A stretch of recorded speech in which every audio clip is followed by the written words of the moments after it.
Hey, I'm Alex Radcliffe from Board Game Co., and it's another to back or not to back. We still have a bunch of canceled Kickstarters, we have a bunch not funding, it is still messy and difficult out there, but we have a lot of updates on Kickstarters we've already talked about. We have a lot of new Kickstarters to talk about, a lot of fun things, and I'm specifically titling this video the one with all the great videos or something along those lines, because there are a bunch of great videos in this video, and a great video to me is one that makes me interested in backing the game, even if I were on the fence or weren't sure or had never heard of your game. Those are great videos. But first, starting off the bat, a word from our sponsor, Gamefound. Lords of Ragnarok has 2 days left on their campaign, ending November 11th, which I guess maybe makes this 3 days left on their campaign, but either way, the spiritual successor to Lords of Hellas from Awakened Realms. This is a dudes on a map game with amazing miniatures, sun-drop miniatures, although that does cost extra, going head-to-head in a variety of different victory conditions in an effort to, well, ideally win, and they just unlock the optional buy, but we'll spend some time talking about that later in this video because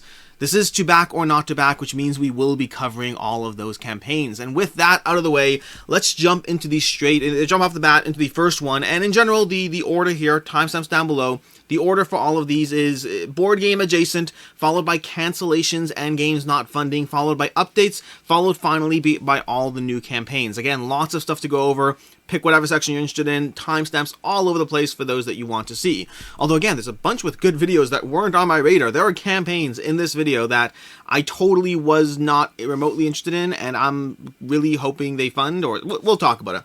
Either way, starting off with Fantasy Battlegrounds, RPG scenery, and wargame terrain. This is basically the equivalent. This is 107 backers, $11,000. This is funded, but this is board game adjacent. This is to me the equivalent, the terrain equivalent of Skinny Minis, which was recently on Kickstarter. Skinny Minis offering these acrylic standees for your miniatures to basically bring you more accessible miniature board gaming, also with full detailed color art, all of that.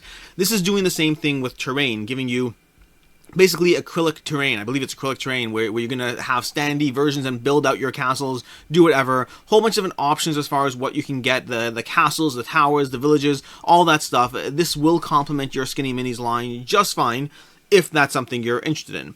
Generally with board game adjacent, I don't talk about value at all because I don't know the resale value on this stuff. I don't know the market on this stuff. But if you're interested in it, I did think this stuff was cool because I recently thought the Skinny Minis was cool. And this is basically the same idea, offering you stuff that packs down very well, makes it very easy to put the stuff away. I shouldn't say easy. Easy is not the word I'm going to use. I don't know that yet. But making it so that you can condense it. I don't know the amount of work or effort or energy in terms of setting up a castle like this and then tearing it down. So I can't comment on the ease, but it does look nice and it packs up small. That part I can comment on. But yeah, whole bunch of options in terms of looking at what you want to get over here. Cathedrals, castles, other stuff, the runes. I'm just saying the words that come by on the screen because I didn't memorize everything. Ruined villages, I can do that. You can really just head to the link to this campaign and do this stuff yourself if you want. This is just me scrolling at this point. So with that, let's move on to the first cancellation.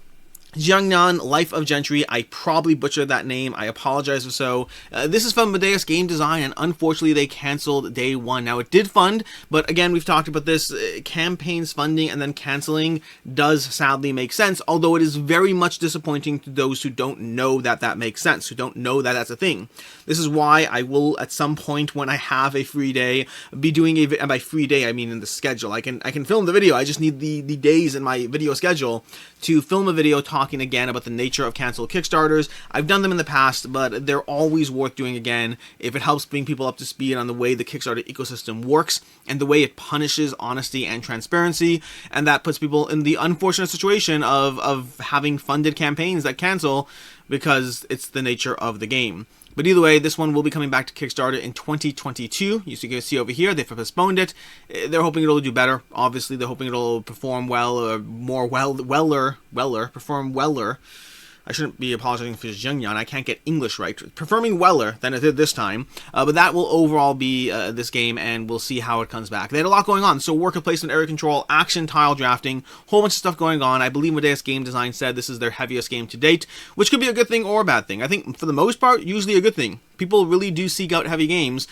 But either way, we'll see how this one goes. Next up on the cancellations, we had DreamWeavers, and this one we did see coming. It was one that was struggling day one from the funding. This is a bit of a tug-of-war experience, one that didn't hit the ground running. It didn't build up that audience. I don't know how or why exactly. It might be that pre-campaign funding, something I've talked about in general, that You can't rely on content creators to advertise your game. And yes, I am a content creator. I will, do not previews. I'll do reviews for Kickstarter copies, all that stuff, but you can't rely on that alone. It doesn't matter. It doesn't matter if you get myself and Dice Tower and Rado and whoever. I can point to dozens of failed campaigns that have a host of content creators around them, and it's not enough to build up an audience. You have to do the legwork yourself, which often means either being a large enough company that you have enough backers that will just go day one to whatever campaign you're doing and start backing. Or alternatively, it means building up that community, having pictures and stuff weeks, months, 6 months ahead of time. If you can do it, if you can start building up that interest. I mean, we saw this with Endless Winter and their Fantasia games, and they're doing it again with their new Kickstarter. That they're putting these little teaser images and photos and building the community, building the hype.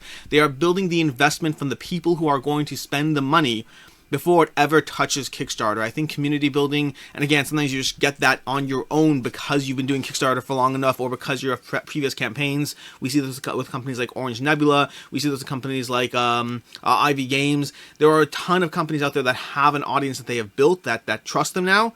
But if you're not there yet, and even if you are, it doesn't hurt. Do that work beforehand. Do not rely on content creators alone. Do not rely on ads alone. It's often not enough to convince people to spend their money. That was way longer than I spent on DreamWeavers. This was not specific to DreamWeavers. This is a general thing.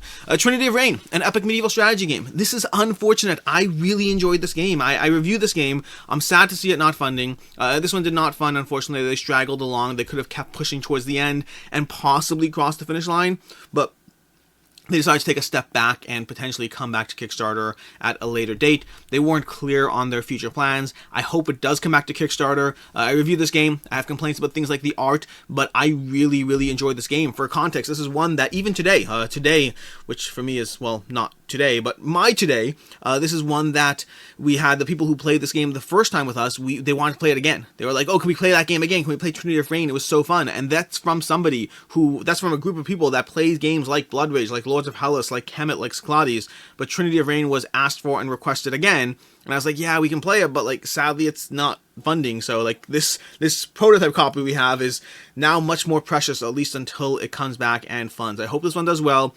It did a lot of things really well. I had complaints about like some thematic aspects and some accessibility aspects, but the overall gameplay was really enjoyable to play, and I hope it comes back to Kickstarter. Next up in the not yet funding category, and this one likely will fund, the one on the page over here, Titania Ascending. This is from XYZ Game Labs. Titania Ascending is a cooperative flip and write. And this is a good example, by the way. This is a good example of campaigns that they have a ton of content creation behind the game, and it's struggling to hit that finish line. Now, it will fund. Hopefully it'll fund. Going back to that conversation, I don't know if it will cancel because it didn't fund enough. That part I can't speak for. But Titania Ascending, the cooperative flip and write game, this is I'm on the wrong tab. I'm on the community tab. This is a cooperative flip and write game, shockingly enough, as it says. It's basically a game where you'll have these cards and these tokens that you're trying to draw these shapes into your pad. You have two phases of the game. A phase where you're detecting your allies and building your powers, the powers that you'll have access to and be able to utilize. And then the second phase is all about completing and actually making sure you win, ideally before you get stuck and lose, because that's the whole problem with the game. If enough players get stuck and can't actually take a turn, can't place the polygonal shapes into their grids, that's when you lose. And so you're trying to get your objectives done before that happens, and you're doing it cooperatively. You're doing it together. So it's a bit of a crunchy game where you try to, draw shapes on your grid in two phases of the game before time runs out. That's basically Titania Ascending. This one is not funding, struggling, but it will fund before the 14 days are up. So that part, in fact, by the time you're watching this, there's a chance it crosses that finish line. Next up in the not funding category, we have a reboot campaign. Retro Reboot. The Yashima and Ninja Dice board games are back. This is from Greenbrier Games. Yashima is a miniature deck building, not really a deck, it's a card system and miniature game, skirmish game. They actually made some changes and tweaks. If you're someone who, likes Yashima or back Yashima, it looks like they made some rules changes to avoid some issues the game had. Rules changes that you should be able to implement in your current copy with some potential modifications or whatever.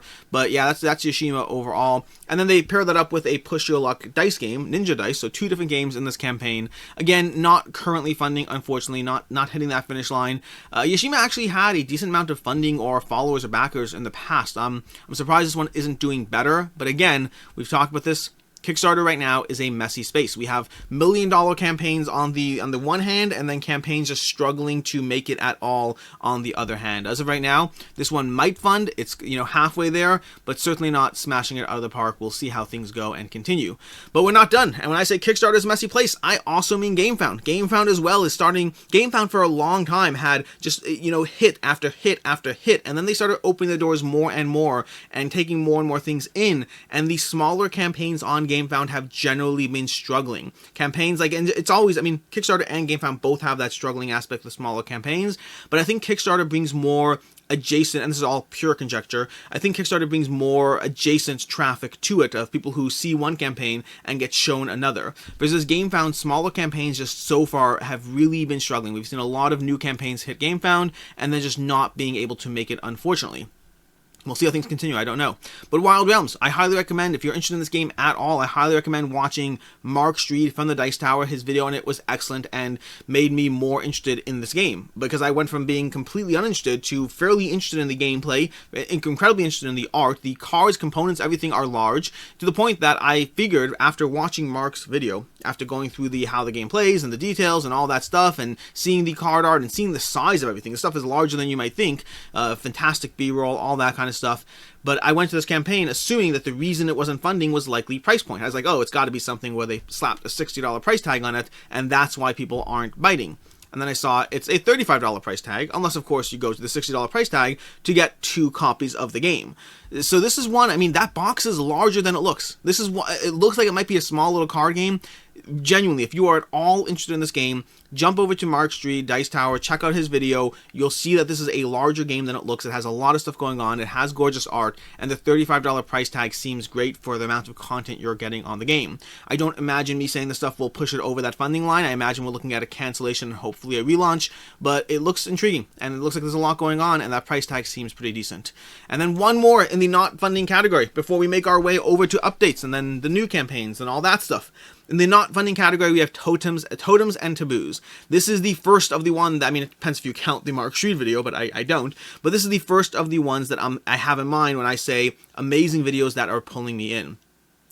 Totems and Taboos is a game that totally makes fun of religion, just off the hand. So if that's something you're sensitive to, by all means, do not get this game. This is really poking fun at the idea of building up your religion and the basis of your religion and what kind of taboos you have and how you're going to basically monopolize and convince people before you sacrifice them for your own gain. So if you are someone who takes, I was going to say if you're someone who takes religion seriously, but I'm someone who takes religion seriously.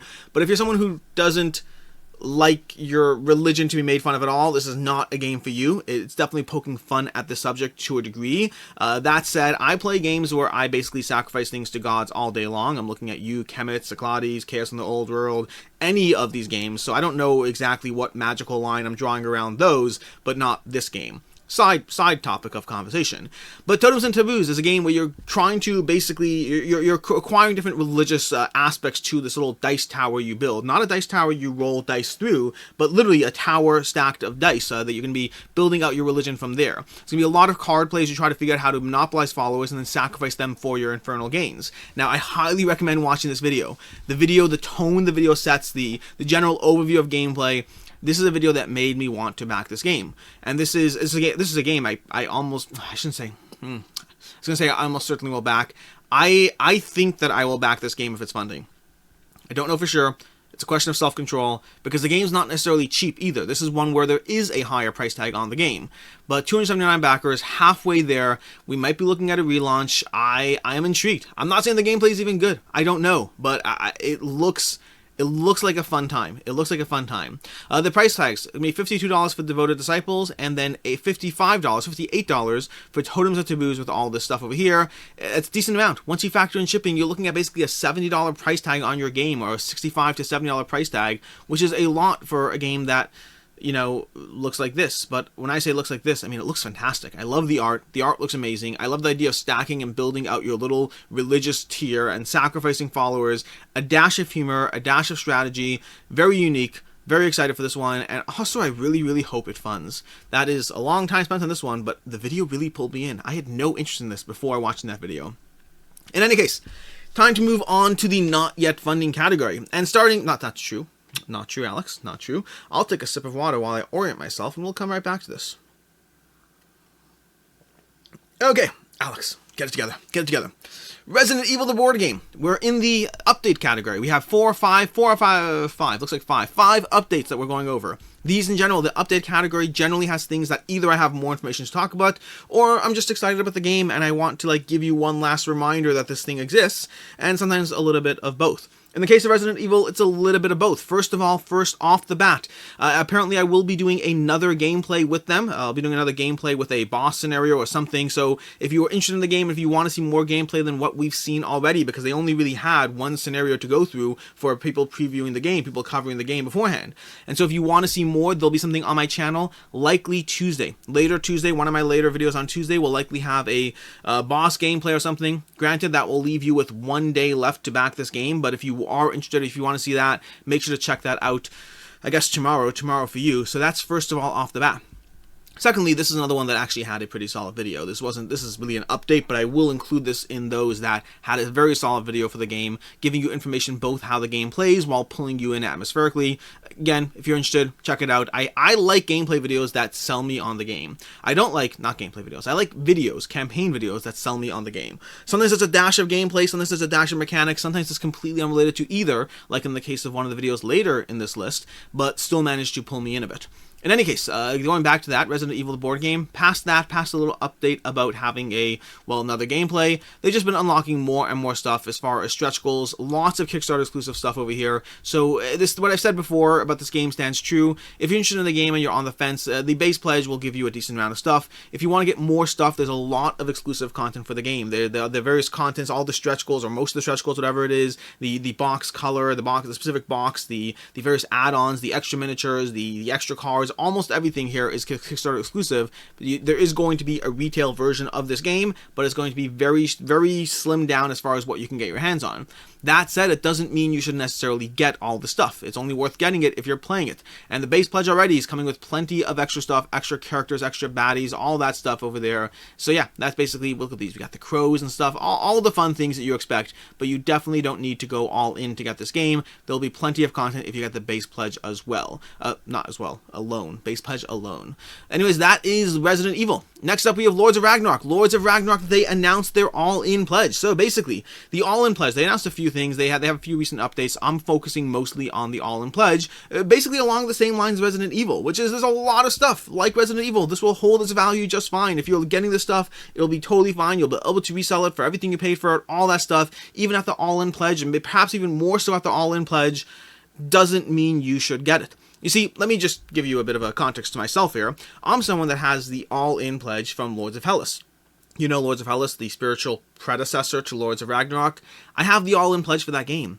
I've used some of the terrain expansions, so I've used the various terrain minis. I've played the base game a whole bunch, and I think that's where I cap out. I may have mixed in some of the weapon or fighting cards, but I don't think most of the content is still separated out. I think I used one more. I used one of the gods from one of the expansions one time.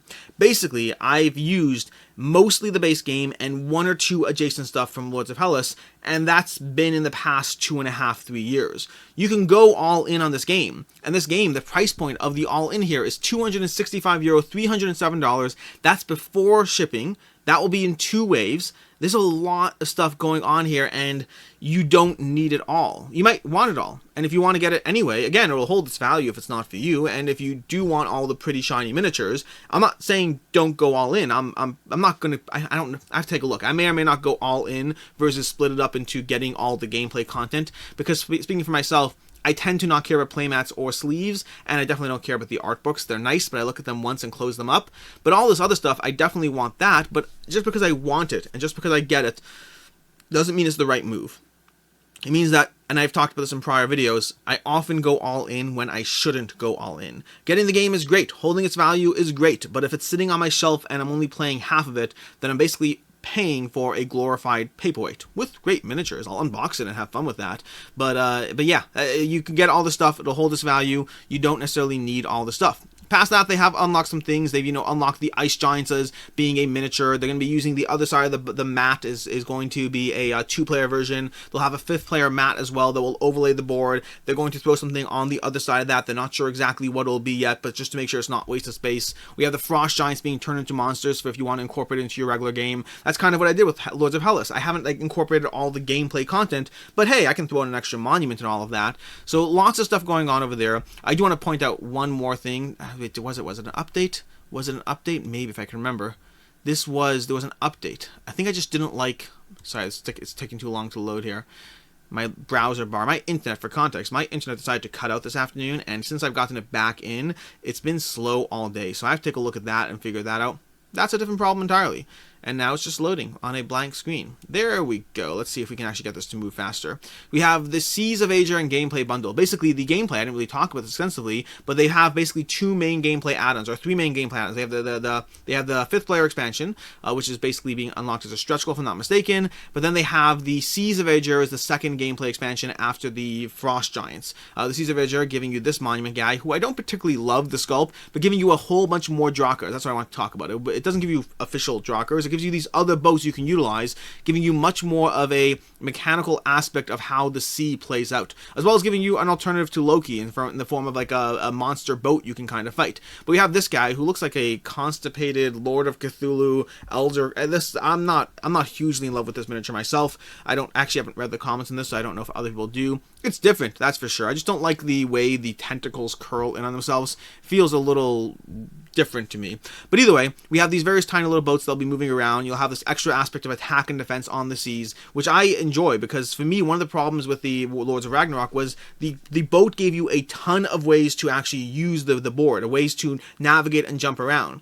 But it also felt like there was a whole sea area that was being underutilized, and I'm very intrigued. Much more so than the Frost Giants, the Ice Giants. I'm much more intrigued in this expansion. If I had to recommend one expansion, not based on playing either of them, but based on what I have played and then extrapolating outwards, I'd recommend this the Asia Seas expansion. That seems like it would do a lot more to really open up and modify the gameplay.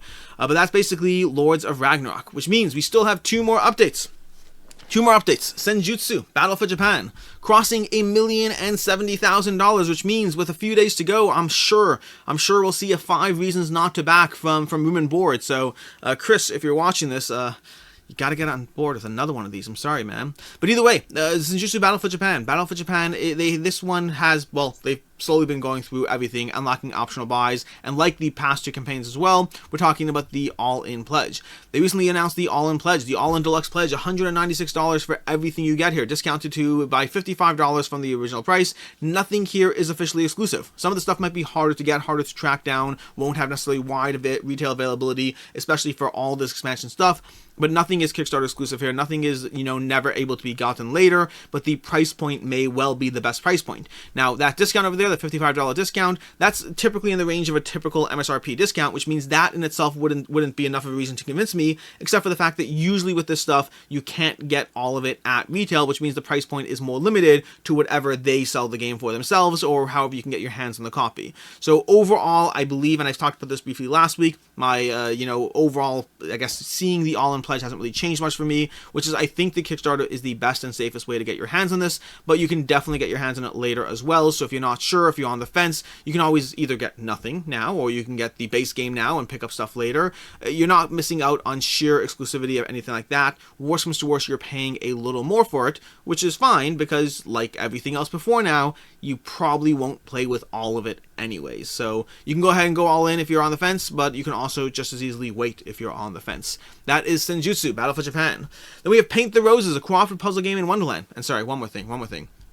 Senjutsu Battle for Japan, I believe, is part of a trilogy they have planned, with other games coming out in, next year or whenever. Now, I don't know this from them. I haven't actually checked with them. My assumption is that they'll probably offer Senjutsu Battle for Japan in the Pledge Manager or in the campaign or as an optional buy in future campaigns. Again, might be a bit pricier, but if they usually way campaigns do it is they'll make it like $10 more expensive to reward their earlier backers. That may well happen, but again, it doesn't mean you can't get it. It just means you pay a slightly higher price. Moving on to Paint the Roses, No real major update here, just this is, had 2 days to go, and I like the game, so I wanted to remind you that this is a thing that exists. They have unlocked a community stretch goal, basically a community modular pack. One of the things I really liked for the game is the modular packs. I will not play this game ever again without those, even for first-time players. I will only ever play this game again with the modular key expansion content that basically gives you another challenge to be mindful of as you play. Like, I might start teaching half a game without them, and I'll be like, great, we're 3 turns in, now let me show you the real game where you have to be mindful of this as well. So the more content there, the better. And then once again, a reminder for the 118 people backing this pledge level over here for $55, where you're getting the base game and the expansion, you're saving $5, but you're not getting any of the deluxe content. You're not getting the game trays, you're not getting the thicker tiles, you're not getting any of that, but you are saving $5. So, I mean, I'm always curious. I cannot imagine that these 118 copies here make sense to get. Just the amount of stuff you're not getting for the $5 does not make sense to me at all. And with that, a mere 30 minutes into the video, or 25-ish, 27-ish, it's hard for me to tell exactly because the timer that I look at over here, that tells me how long I'm into the recording, says 30 minutes, but I might have stared at the screen for like 3 minutes before actually starting to talk. I do that sometimes while I think about what I'm going to say and how I'm going to say it. Right about now, there's 4 people who are like, I didn't realize you think about what you're going to say. It sure doesn't seem like it. Anyways, moving on to Infinity Deathmatch tag grade. So, 1,100 backers, 1,200 basically. This is from Corvus Belli, and this is one that is expensive for the content you're getting, although not entirely so clear because of what you're actually getting. And Corvus Belli, they have a huge fan base. They had Infinity Defiance, they have their General Infinity line, they have Aristhea, which I have and have not played and really should play because people say it's really good. In fact, all their games, if you go on Board Game Geek and you look at any of the games from Corvus Belli, they're all basically rated like an 8.0 and above. Their games are rated well. They have a passionate fan base, and that passionate fan base is showing up here to back their game, and that's basically where we are. $266,000 raised in this 2 to 4 player battle game with miniatures and basically not really a semi-co-op, but there will be these giant monsters you have to deal with and hunt as you try to figure out who can win in this game as you slowly tag each other. Or not tag each other, that's not true. Tag stands for Tactical Armored Gear. I think that's what it is, I believe. Basically those mech units that your players have, because your team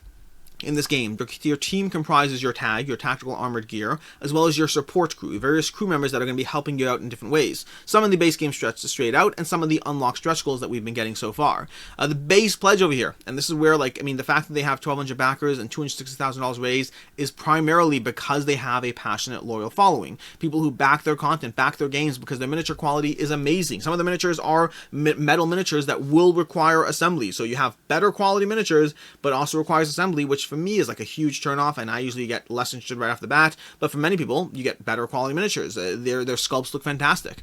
Over here, we have what you're getting in the base game, and I'm already happy to see that they made this more obvious. They didn't have, the first time I hopped on this page, day 1, they did not have everything clear as far as what you're actually getting, but overall, they've slowly added the stuff over here, plus the stretch goals you're getting. Granted, you can't see a thing on the screen, it's way too small, but you'll see it as we scroll down. We have 4 top quality tags, those are your, miniatures, your tactical armored gear. You have 8 top quality metal miniatures, and then you have the Stormworm Mega Beast. That will be that over there. There's also the €250, $289 Platinum Pledge, which will give you all the expansions and all that mixed in. We'll go through all that soon enough. That'll be this pledge over here. That'll give you all that stuff, and it'll give you this giant Stein Drag or something, and then we'll have the scenery pack, which, you gotta have the scenery pack. You don't actually have to have the scenery pack, but it is nice. One of those weird things is I'm more likely to use a scenery pack rather than all the gameplay content. It's just the nature of how many times I play a game. Yes, I want the beautiful scenery on the board, but I don't necessarily know if I need all the gameplay content. Depends how often I play this particular game. We have the Search and Capture expansion with this little beast over here and these other tiles that can mix up your games, and we have all the stretch goals, because not all stretch goals are for the base pledge. Some of them are for the Platinum Pledge, and that's everything we have going on over there. Free content for all pledges. This is stuff that's being unlocked already. We have the variety of engineers that are being unlocked. Those are actually people supporting your troops. We have the Java Good engineer over here. That's for the Platinum Pledge. And we have what you get in the core box. And some of these miniatures over here, they actually have videos. If you go on their channel, they have some videos of some of their miniatures. You can get a look at just how amazing they look. And again, no guarantee what they'll look like in the final thing. These are all renders, but in general, Corvus Belli does have some solid miniatures. Each troop, each faction consists of your cave dweller, your prospector, miniature and your remote, different little things going on in the game as you deal with both, you know, upgrading your mechs and attacking each other and doing all that stuff. And then we have more of these and more of these and more of these. Amazing sculpts, look amazing, all of that. And then some scenery, some terrain. This will be, looks like cardboard stuff, so nothing miniature there, nothing plastic or metal there, but just cardboard stuff. And then all the tokens, cards, all of that. In general, the price point you get over here, the €120 base pledge for what you're getting, the €250 for the all-in. If you're comparing this to other games in the space, that seems fairly expensive. If you look at their past games, their Infinity Defiance or anything like that, that's in line with what they typically do. They generally have more expensive stuff, but like I said already, they have a passionate, loyal fan base. This is using the Infinity general structure of rules. So for their games, they've generally relied on having that core structure and modifying it for whatever game is being utilized or developed at the time, but they like having that core structure at play, something that they can bounce off of, that already exists, that already has a following, and that they know works for them. And then we're just scrolling through the various add-ons and stretch goals and all this stuff over here for the game, all that. Just lots of fun stuff. It's like, I feel like it's like the fourth time I've seen the Stern Drag. Whatever it is, all of that. Should you back it? Should you not? Will it hold its value? All that kind of stuff.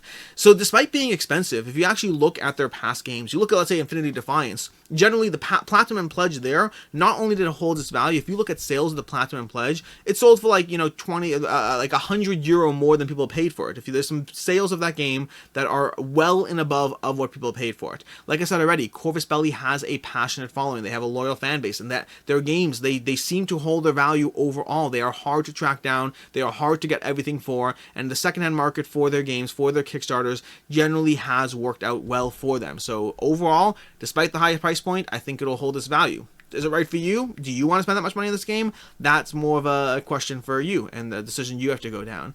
For me, it's less the price point, although it is a factor, and more the fact that I really, really don't want to assemble miniatures. I just think that there's so many barriers to playing a game as it is, that there's so many things. You're tired, you don't know the rules, you this, you that, whatever it is. You have to get the players together if it's not a solo game. There are so many barriers that for me, assembling miniatures is just one more barrier on top of everything else. For somebody else, it's just like reading the rules or anything else. It's no really different. But either way, moving on to Hamsters versus Hippos, a very different game than everything. Oh, wait, sorry, my bad. Also, watch the video on this. I thought the video was great. This is another one with an amazing video that really gave me a great idea. It's a little longer, but 2.5 minutes or so, but really gives you a solid idea of how to play the game, of what's going on, and pulling you into the gameplay, hopefully, or perhaps not hopefully. Hamsters vs. Hippos. Watch the video on this one. It is hilariously funny. 395 backers, $16,000 raised. Give me a second. Coming from James Freeman. This Kickstarter is actually being run under James Freeman, although it's being done in association with, I can't remember the name of the company, but the other James. He has a company with big games and all that stuff.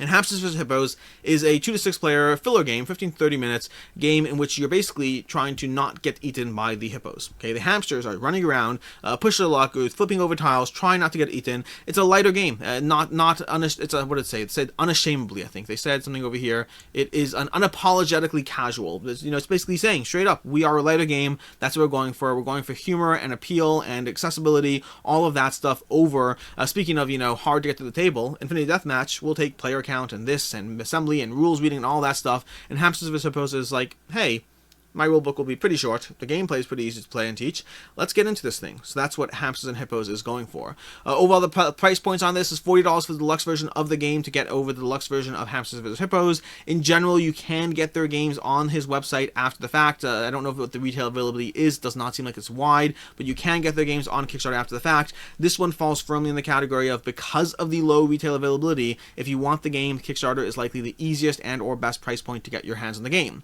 As far as holding its value, this is one that's very unlikely to hold its value in the secondhand market. The $40 is not that much, but for the type of game it is, once you factor in shipping, this is one where you're not getting your money back on the secondhand market. Moving on to Age of Galaxy. This is from, I can't remember the name, Ice Age, I think? Ice Age? This is from Ice Makes. Close enough. This is Age of Galaxy from Ice Makes. This is a 4X game aiming to be accessible, like really super accessible, like as in like 20 minutes per player accessible. So like a 4-player game of this should run you not 45 minutes. They're going with an aggregate. You see, that's the problem with the box. The box is like, it's going to be this many minutes, even though we just said 1 to 4 players, and that means we have no idea how many minutes it'll be. We're just going to tell you something and hope you buy the game, because that's how marketing works. But anyways, it's aiming for roughly 20 minutes per player based on their own thing somewhere in the game it said this here. It definitely said it. I know it said it. I know what I'm doing. This is also a pretty solid video, by the way. This is a pretty solid video as well. Really had me. I went from, again, this is the point of a good video. I went from being aware of this game to thinking, oh, maybe I should get that game because it looks short and quick and punchy. And you have these factions, and these factions are basically you're gonna have each player has their asymmetric faction, but then you pick a bunch of cards that will be your actual faction abilities, and the other ones are basically these one-time use cards. So you have this aspect that every time you play, even when you play as the same faction, the combination of what you use for like ongoing tableau versus what you use for one-time benefit, that completely changes the game. And they're all like punchy and give you things to do. I highly recommend watching Stella from Meeple University short and sweet video on this. This looks like a fun stuff going on over here. Plus accessible. You know, you're playing a 3-player game, you'll knock that out in an hour. Still not 45 minutes, but an hour is pretty good. The pledge levels over here. Pledge levels will be $36 Canadian, gotta remember that. $29 for the game, or potentially if you want the deluxe pledge, $43. What are you getting for that extra $14? You're getting all this for the game. This is what you're getting for the game over here. All that stuff over there, the ships, the this, the that, the tokens, the cards, the factions, all these things. And then if we scroll down more, the cards and things and unlocks and 5 Kickstarter exclusive factions, and that's important, by the way. There is Kickstarter exclusive content here that's really important and worth noting because their games are available after the fact for cheaper. We have the deluxe pledge over here. The deluxe upgrade pack is what you're getting over here with extra cooler, cooler ships and little deluxe trays for $14. So it's not expensive. $14 is not a lot. What you're getting for that $14, whether it's worth it to you or not, that's a you decision. It definitely looks cooler, but this is not a game that's selling itself on gigantic, amazing bling. This is a game that's selling itself on, you know, a light, accessible 4X game. So you decide on that aspect. And then if you go up to the next level, we have the collector's pledge, $65. Basically an extra $23 in order to get the original Age of Civilization. Now, it doesn't say it over here, but they have clarified. The Age of Civilization is their last game. It's aiming to be a short, accessible civilization game. You can see a trend here. But Age of Civilization is one that the $23 you're paying here to get that, $22, whatever the difference is that you are paying to get that pledge level, you're getting the Kickstarter version of Age of Civilization. Because Age of Civilization is a game that's available for $25 on Amazon right now if you want it. But so not only are you paying, you know, $3 or $2 less for the game, you're also getting the Kickstarter version of the game, which brings us to should you back it, should you not for the game. And the short version is, as far as holding its value on the secondhand market, it generally hasn't until now. If you look at selling this game, if you look at Age of Civilization, which is the closest comparison, even with the Kickstarter exclusive content, the secondhand market on that has been, you're basically making your pledge back roughly, but you're losing on shipping. You might even lose another $5 on top of that. It's a smaller box game, the one that has, again, you can sell your copy just fine, but you probably aren't getting your full amount of money back. But as far as back in the game now versus retail, you are getting Kickstarter exclusive content in the game, especially if you go to the deluxe upgrade, which, all of that is completely Kickstarter exclusive. But even if you don't, you're getting these Kickstarter exclusive factions over here. So overall, you will be getting Kickstarter exclusive content here. So you're the whole, you know, buy now versus Amazon. Yes, you are going to pay like $10 more than the ability to get this on Amazon down the road, but you are getting content for that. So will it hold its value? Seems like you're going to lose a little bit on that one. Should you back it now? I mean, the difference in price, honestly, like I'm still deciding if I want this for myself. If I do want it, I'll probably just get it on Kickstarter. That difference of a few bucks versus the secondhand market versus supporting the creator, and just the sheer ease of just getting it myself. For the few bucks, I usually tend to just back on Kickstarter. I usually try to save when it's like a lot more, not when it's a few bucks. Monsterpocalypse, lots of stuff to talk about here. Now, I did a full dedicated should you back it video on this game, and unfortunately, I should have said at the time, definitely watch this trailer. If you are interested. Just whether you're interested in this game or not, watch this trailer. Monsterpocalypse, the board game. Basically, let's take a step back. Mythic Games, who have done Ragbusters in the past, Ragbusters is what I used to call my favorite board game trailer I've ever seen. And that was my favorite board game trailer, but has been replaced by another board game trailer from Mythic Games again. Mythic Games, they're doing Monsterpocalypse, the board game, is now my new favorite board game trailer of all time. It is really, really well done, integrating both gameplay mechanics as well as, you know, the graphics and switching back and forth between graphics and the board game in ways that are a lot of fun, reminiscent of Ragbusters, but in my opinion, even better. Now, Mythic Games, they always do fun trailers, they don't always pull me in. Some of them are better than others. Like for Hell, it didn't do it for me at all. Super Fantasy Brawl, I enjoyed the trailer for that, but didn't love it quite as much as Ragnarok or Monsterpocalypse. This is the best board game trailer I watched, and shame on me for not mentioning it when I did the full Should You Back It video on this. Now, things have changed since the full Should You Back It video, so we'll cover some brief updates, but we will be talking about this next week as well, because we have 12 days to go on this campaign, probably 10 by the time you're watching this. We have 10 days to go on this campaign, and I almost certainly will be covering this next week, and that's true for basically anything here as well, the other campaigns, which we will come back to next Monday. So if you want more updates as things develop, stay tuned and subscribe. Hit that subscribe button and all that stuff. Give me a second here. Monsterpocalypse, the board game, crush, stomp, or smash your way to supremacy, be the last monster standing. And this is a game that I have continued to become more and more excited about it as I see more and more stuff for this game. And if you're like, well, Alex, you're just being sold by the monster bling. Yeah, that sounds about right. Yeah, I am being sold by the monster bling. But it's more than that. It's more than that. Ooh, Becca Scott did a video. When did that happen? Becca Scott did a How to Play Monsterpocalypse. I missed that.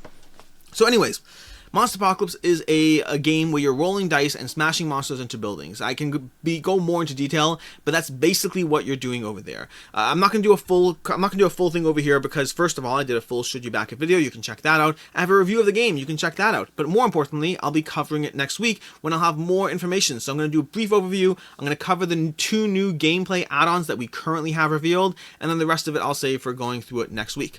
But basically, it's a game where you roll dice, smash monsters into buildings in a variety of fun ways.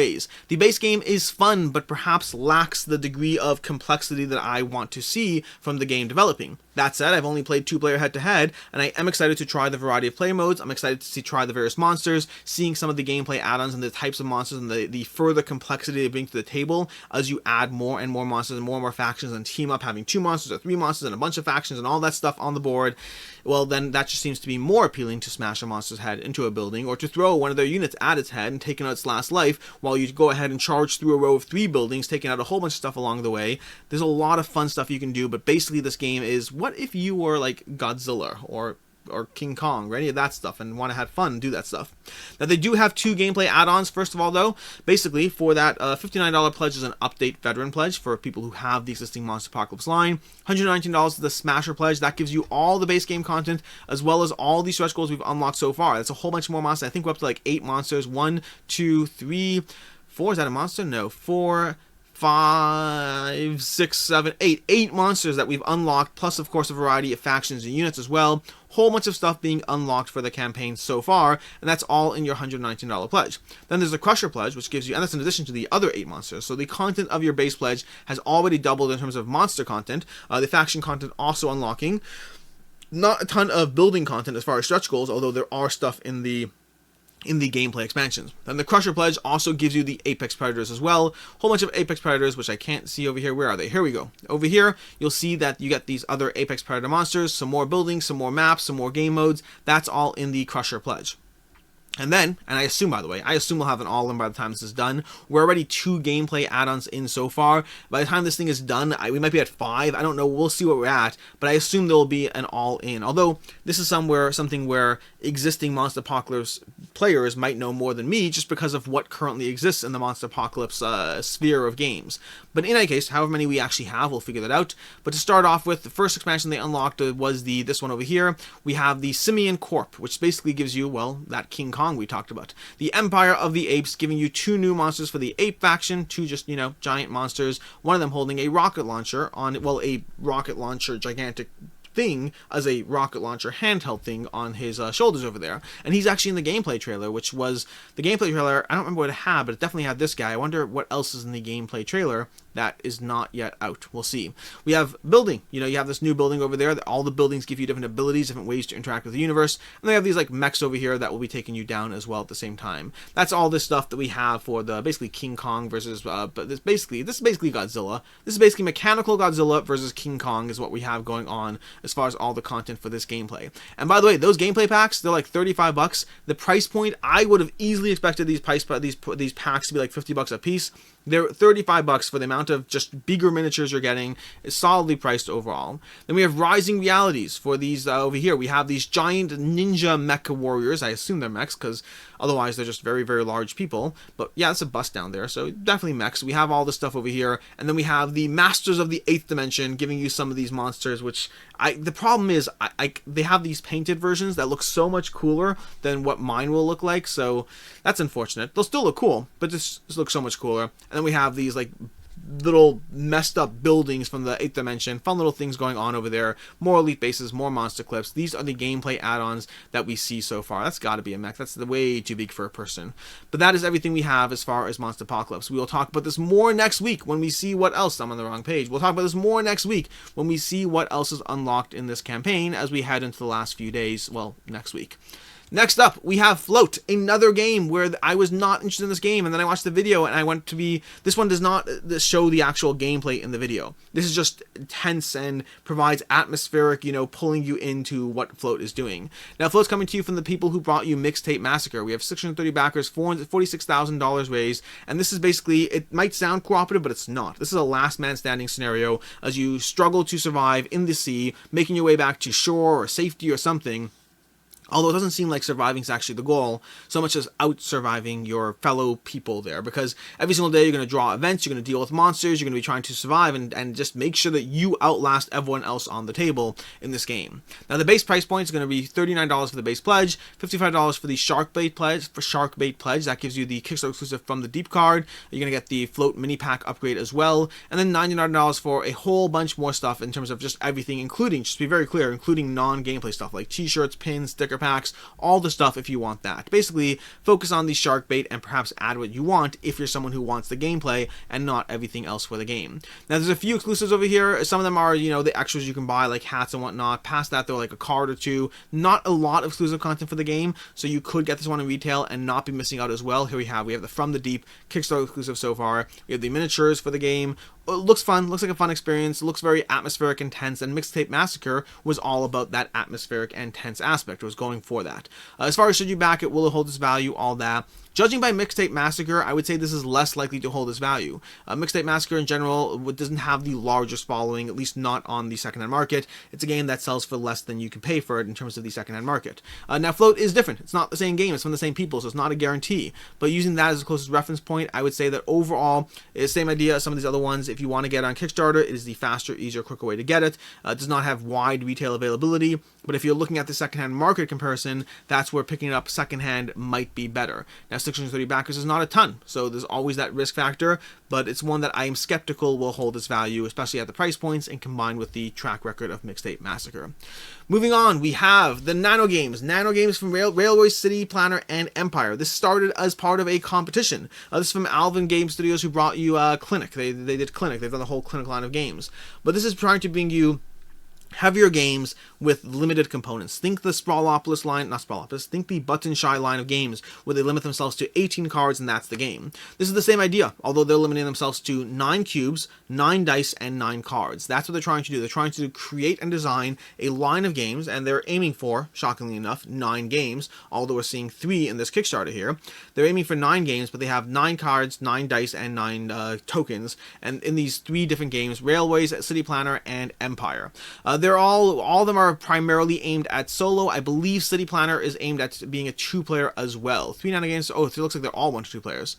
So was there one of them that was focused more? One of them is a little bit different in terms of the focus. I think it was City Planner was focused more on 2 players. Maybe the other ones were only 1 player. I don't remember exactly what it was. Either way, these are available on Tabletopia to take a look at. You can check out some of the covers of the games as well, but they look like fun little games. That some of them are based on their previous games, just trying to condense the mechanic, like tramways being condensed into railways plan or whatever it is, railways. Trying to give you the feeling of some of their prior games in smaller, more accessible packages. The price points for these will run you, basically, where are we? Run you $21 plus shipping for a single game, and then you don't really get a discount at 2, but you do get a discount if you get all 3. $52 plus shipping to get all 3 games, basically running you roughly $20 a pop, which is both a lot and not a lot depending what you compare it to. If you compare it to Button Shy Games, where you're paying roughly $14, It's somewhere in that same line, especially because they're giving you a box at the same time and a drop more in terms of the components. Not a lot more, but a drop more. So it very much does seem to be pricing itself generally in the range of the Button Shy games. The difference is it doesn't have the track record of Button Shy overall. I mean, the company, yes, as a solo line of games, not necessarily.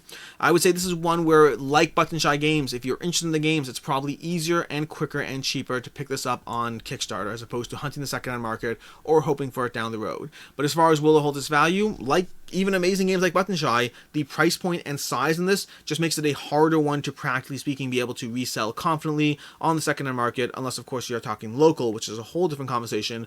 But I'd say if you're interested in this one, pick it up on Kickstarter. If you're looking to be confident that it'll hold its value if you resell it, I would say you likely should not be. Moving on, and lastly, 53 minutes, not bad. So give me a second, catch your breath. The last game for this week, and we have a whole bunch coming next week as well, The Elder Scrolls V Skyrim, the board game. This is one that, again, I have not really a review, I have a first impressions video because I only played this game on Tabletop Simulator because that's all we actually have available. I also have a full should you back it for the game as well if you want to cover that. This is being brought to you from Modiphius Entertainment. This is over on Gamefound.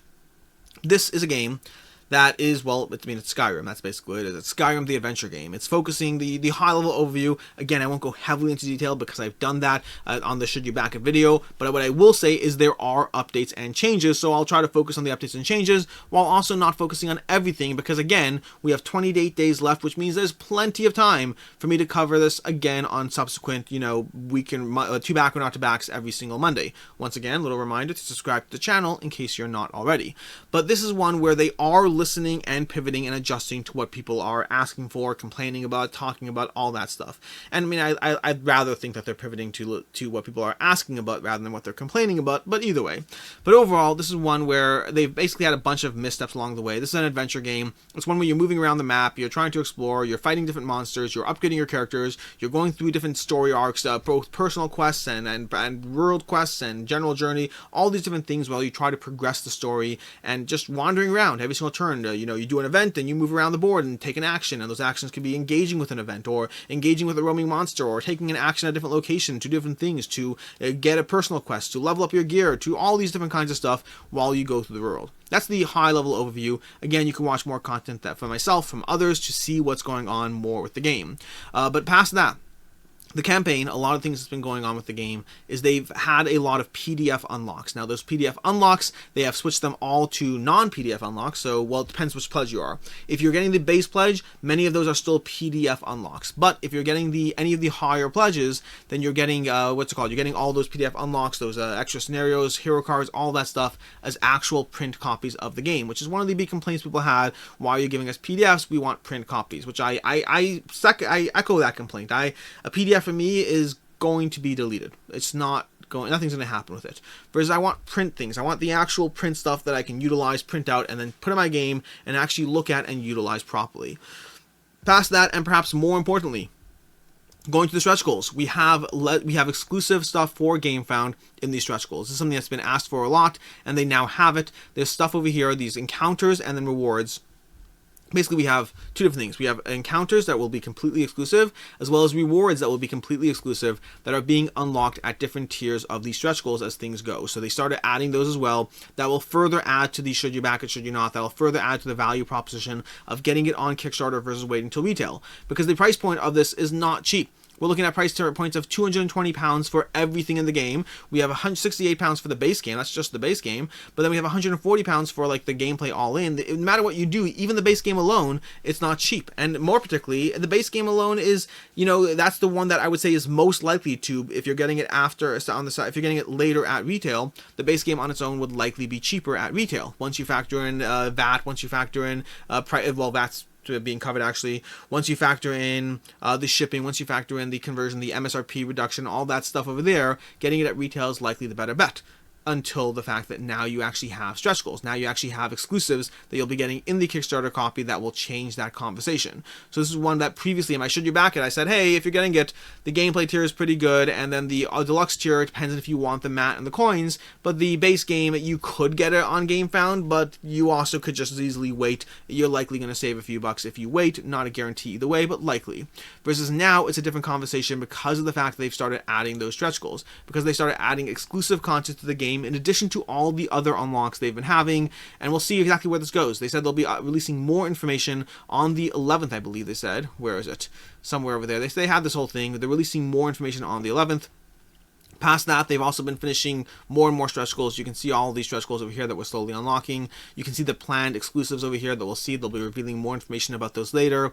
We have the Boethius Glory over here, more miniatures and all that. And then we have the social goals. If you continue to unlock these, you'll be getting more and more social goals that they'll be utilizing towards these lockpicks. So if you're interested, if you want to see these things, the lockpicks over here have some, well, campaign stuff in print and PDF. We have the Adventurers Primer, which is a way of utilizing the components you're getting in these stretch goals and the extras and all that for their CTA system, their call to arms system. They're giving you a more of a condensed version of that, which you may or may not be interested in. Maybe you want that. Maybe, like myself, you're less interested in a separate skirmish game. But they also said that as they finish this is the last unlock. Those future social goals will start going towards more other content in case you aren't interested in the CTA stuff. That is everything, or mostly summarized everything, as far as Skyrim, the adventure game. So going for the summary because, like I said already, I have a full video and there will be more stuff coming in future weeks around this game. Which brings us to Picks of the Week. Picks of the Week. What do we have going on? Now, in general, Picks of the Week are two things. First of all, I only cover from the new campaigns. Other campaigns are, well, they were in prior weeks. From the new campaign, starting from Infinity Deathmatch Tag Raid on and onwards, I have two picks of the week. The value pick of the week, the thing that I think was most likely to hold its value as far as the secondhand market and all of that.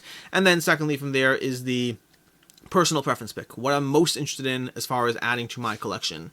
And I almost chose Monsterpocalypse for the value pick because in general Mythic games hold their value just fine. This is one that, as far as should you back it, go ahead and get it. You'll be fine on the value aspect of the game, especially the price point they're giving these things are, the amount of unlocks they're giving in these stretch goals, things that will be available later but at a separate package or price point or all of that. I'm not worried about holding its value at all.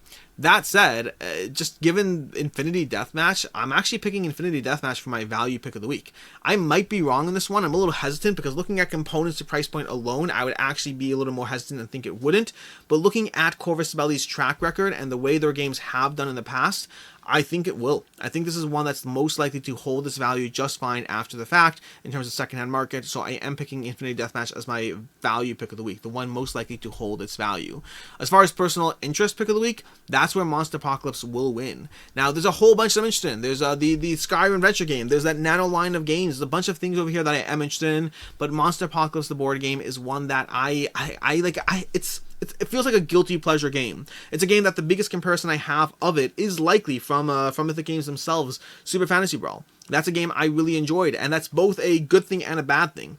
It's a bad thing because Monsterpocalypse and Super Fantasy Brawl, they're the games that I'm weighing up against each other in that same vein and trying to see, well, do I really need another one if I have Super Fantasy Brawl? And I really like Super Fantasy Brawl, versus I'm still a bit on the fence of Monsterpocalypse. I'm a bit on the fence of how much fun it is to smash someone into a building versus how repetitive that gets over multiple plays.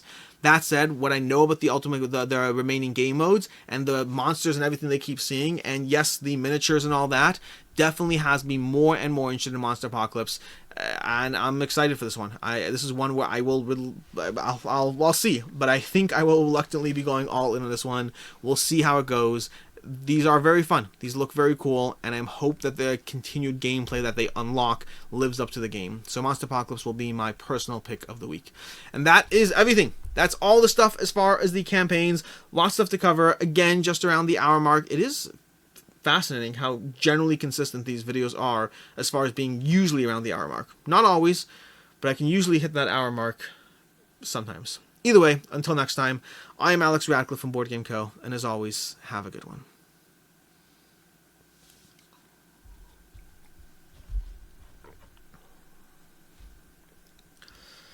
Oh, and stay tuned for the weekend review.